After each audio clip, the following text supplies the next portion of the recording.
This is the inside of the SAECO Profi Espresso machine.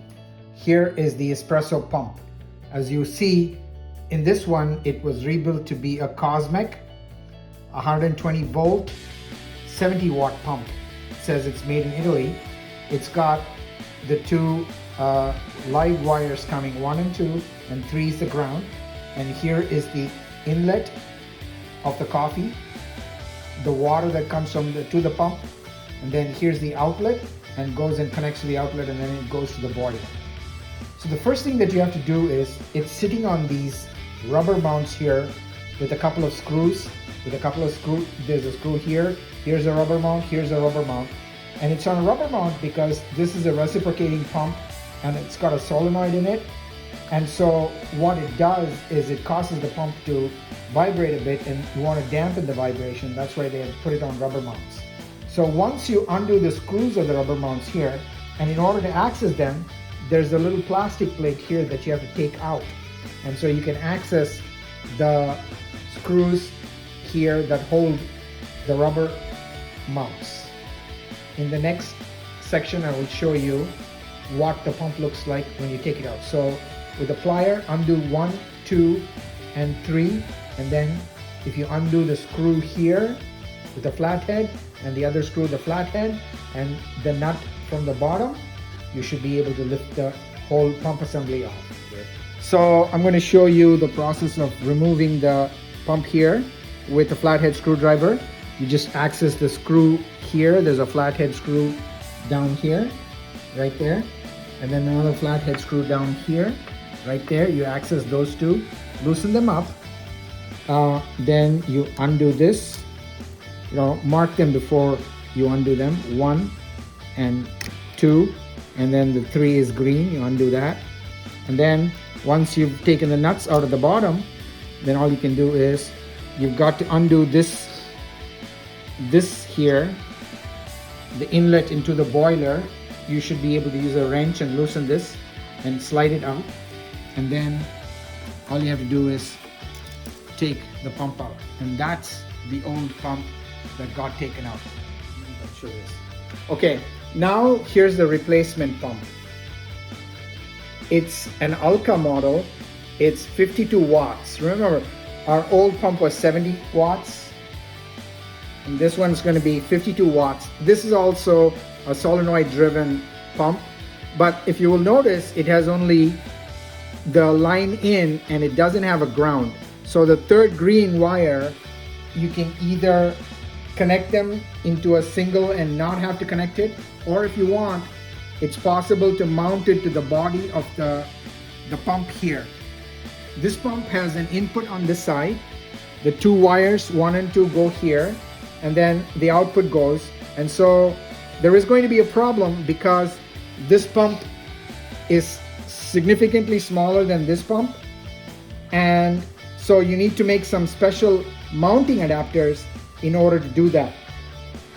And I'm going to try and see if I can repurpose these rubber mounts, because even this is going to vibrate. And it's got a flathead screw because it's an older model, and the nut at the bottom, a flathead screw and a nut at the bottom. And this was sitting like this here, like so, and on this side like so.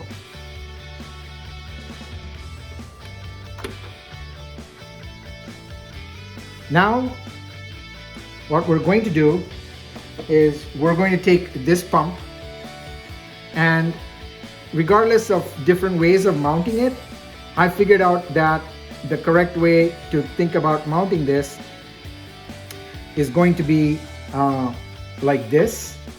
So the electrical connection is coming on this side, and the input to the water goes in here, the output to the water goes in here. You can take the same fittings and attach the fittings to this side.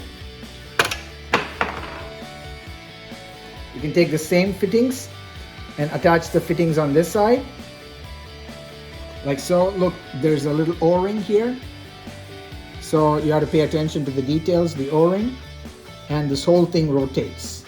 Once you've got this tight, you can set it down here, and the same 1 and 2 will go into these points, 1 and 2 like this. And this green can be blunted back again, or it can be mounted to a little connector up here. Either way is fine.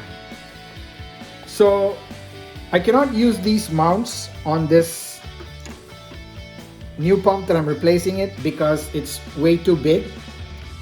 And so there's another way to mount this. What I'm going to do is I have these 2 plates that I found around the house. Essentially, you need this plate, and what you're going to have to do is slip this plate down here through the bottom of this pump, and it'll move in gently. And now you see I have a hole, 1 hole here and 1 hole here that I pre-drilled on the plate.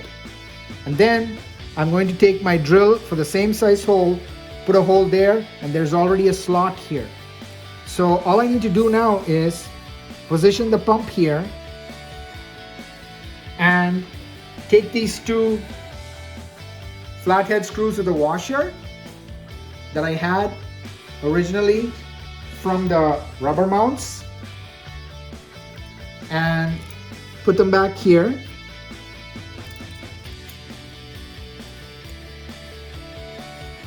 Like so,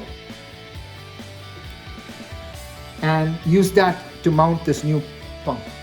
So the new pump has been fixed with the cables coming out. It's an AC pump, and then with the new pump, because it's 52 watts, 120 volt AC and 60 hertz, you can disconnect the diode here and directly connect the 2 cables together, and then that goes into one, and then the second one comes out of the limit switch and goes into the other.